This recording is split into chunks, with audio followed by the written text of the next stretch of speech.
I was relieved and proud when my son came out as gay, but when my wife couldn't handle it and tried to kick him out, I sent her packing instead. My 16-year-old son recently came out to me and my wife. I'm 39, and she's 37. And unfortunately my wife took it extremely badly. Basically here's how things happened. Wednesday, when I came home from work my son said he had something to tell me.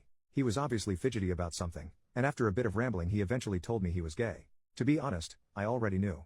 He's a good kid and pretty damn smart, but I'm a programmer and therefore the computer guy. I'm the one that everyone calls to fix their computers and laptops. So without drawing a picture, I already knew he was gay. So when he finally came out to me, I was actually kind of relieved. He and I have always had a good relationship but he never told me and I was kind of wondering if maybe we didn't have such a good relationship. In any case, I did the dad thing of telling him that I loved him and all I really wanted from him was for him to be safe and happy. He was just really relieved I guess. Anyway he asked me to be there when he told his mother, which now that I think about it is probably why he came to me first. Now, she is a deeply religious woman. She wasn't always but somewhere along the line she turned from being just somewhat religious to being deeply devout and if I'm being honest, I couldn't really pin down when or how that happened. I'm not religious in the slightest although I do the occasional church-going and church-related functions to make her happy. Anyway when she got home I waited for my son to take the lead on when to tell her. It's when he told her that things went to hell. I don't think she really believed it at first, probably thought it was some kind of joke or something but when she realized it wasn't, she first started crying and then went into what I can only call a rage. He tried to calm her down and I tried to help to get her to not see this as the end of the world. But she kept going on about how this wasn't the plan for him and about grandkids and a bunch of other things. But she just kept working herself into some kind of frenzy. Eventually she went to his room and starts dumping his clothes and tells him to get out of the house. My son is bawling at this point, and I just completely flip out. I order him to go to my bedroom and stay in there. And I just unleash on her. I pretty much say what kind of mother is she and that I'll be 3 weeks dead and buried before I let him leave, and she gets angry at me for backing her up on this and that being gay is wrong and a bunch of other bull crap. Anyway, after a hell of a heated fight she leaves and goes to stay at her parents'. I try talking to my son. He's just devastated and blaming himself for everything. And I'm not sure what to do here. I let my son skip school the last couple of days as a kind of mental health day although I let him know that he will go back on Monday. I haven't spoken to my wife since that night, and I'm not even sure what I could or should say to her, and I'm not sure how to handle my son either. He's not the usual self and I don't know how to get him to stop blaming himself. He says he wants to spend the night at a friend's house which is fine. I figure his friends can offer different kinds of support than I can. But I'm at a complete loss. I think I did my best although writing this I realized that since I knew he was gay for a while, I should have tried to slowly ease her into the idea to make this less explosive or maybe if I stayed calm earlier I could have handled it less emotionally. I just don't know where to go from here or how to handle any of this. Edit. Wow everyone, thank you all so much for all your support. Some people have sent me various websites that I should look at which I'm slowly making my way through. As for my son, we haven't spoken since he left last night. As for my wife, I think I'm going to be waiting on her to make some kind of overture to speak at least through the weekend, give her some time and space to get herself together. If I don't hear from her by Monday, I guess I'll call her and try to figure out where to go from here. I'm still reading through everyone's responses. Thank you all again so much for your help and support. Update. I wish I had some kind of big update but nothing really. I didn't sleep much this week and I passed out shortly after posting the original message. I did talk to my son after I woke up. He got home sometime earlier today. He seems to be holding up okay, but you guys did put the fear of him doing something rash in my mind. I'm going to talk to him again and see what I can about finding some kind of family therapist to help. As for my wife, I decided to give her some time and space, at least until Monday. If I haven't heard from her by then I'll try to contact her and depending on what she says will determine where we go. I do want to make it clear that I don't think it will come to divorce or anything like that, but if the worst were to pass, I will choose my son. If it's a choice between him and anything else, he wins. He always wins. Some people asked about our location, which is Louisiana near New Orleans, and our faith, which is Southern Baptist. There also seemed to be some confusion about the timeline regarding when my son went to his friend's house. He went last night, Friday. Everything else happened on Wednesday. He does sleep over at his friends occasionally or bring his friends here. They usually spend way too much time watching movies or playing something on the PC or PS4. Also he is 16, I'm 39 and his mother is 37. Again I want to thank you all so much for your support. I promise I'm reading all your replies and will take any advice to heart. Just thanks again for everything. Update. Hello everyone. I wasn't sure if I wanted to post this update.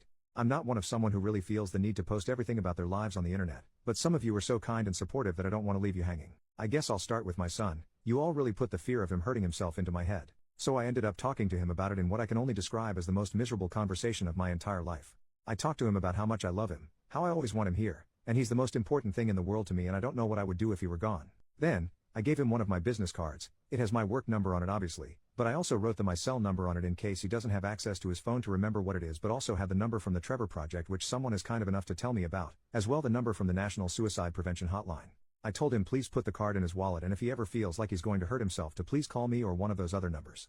He took it, said thanks, and he was really trying his damnedest to reassure me that he wasn't really thinking about anything like that.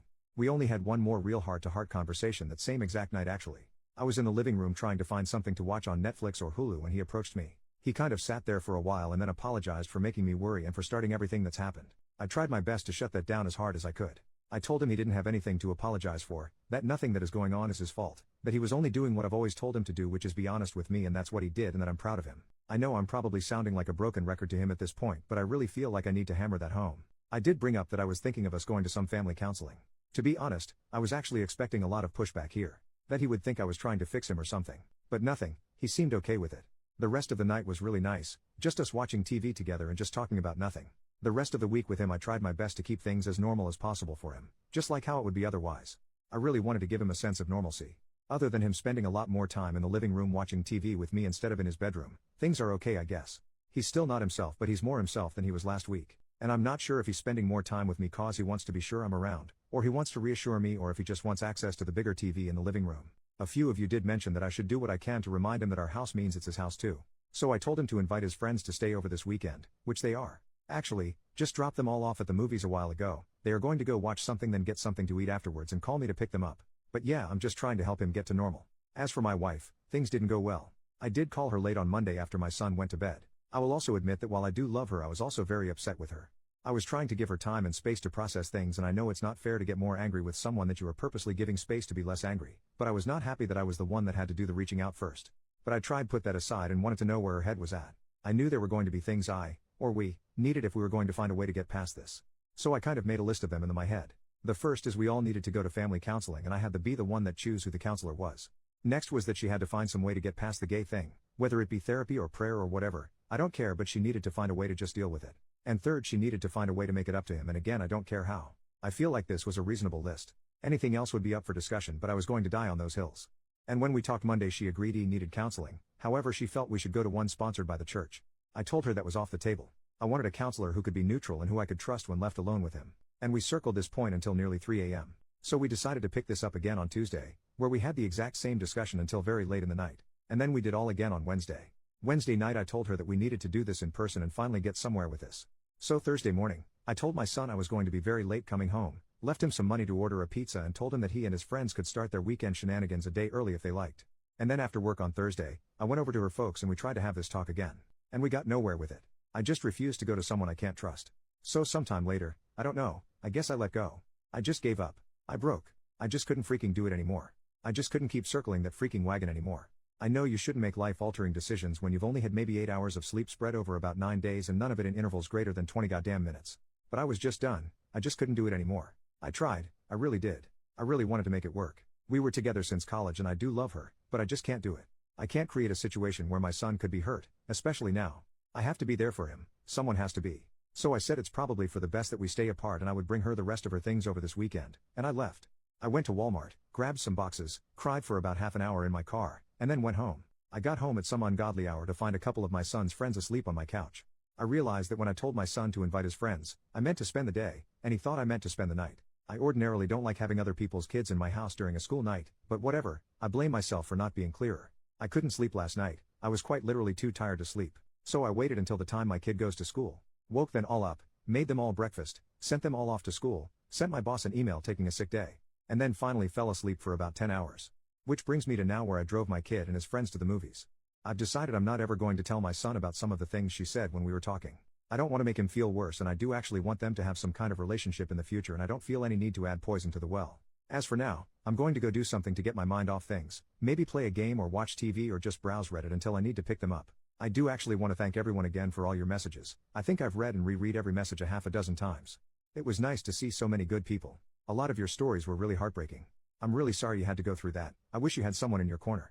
Everyone deserves someone in their corner. As one internet stranger to another, you are all really strong people. Edit to add. As for the people asking about getting a divorce, actually that's where it is going. I didn't put it in the update, but yeah. I'm probably going to contact a divorce attorney on Monday. I haven't figured out how to tell my son yet. But that's a tomorrow problem. I just don't want to think tonight.